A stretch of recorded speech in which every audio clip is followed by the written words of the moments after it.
ঘিরে যাচ্ছ অনেকদিন তো হয়ে গেল ছিল মালটার খাওয়া হয়েছে তেজটা মালটার খাওয়া হয় না অন্য একটা লোক আছে মালটা খুবই মাল রং করে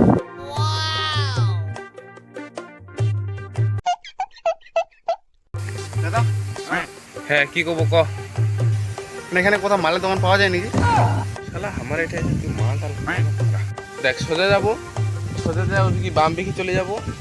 ওইটা যায় দুটা নোক আছে হ্যাঁ মা দুজন কিন্তু মানে লাঠি নিয়ে নেবে তুই হুমা কবো হুমা তোকে দেখা দিবে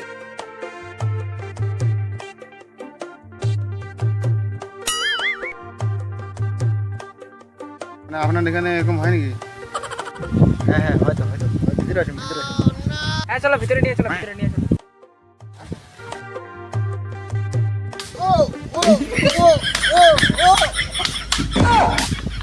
আরে দাও তোমরা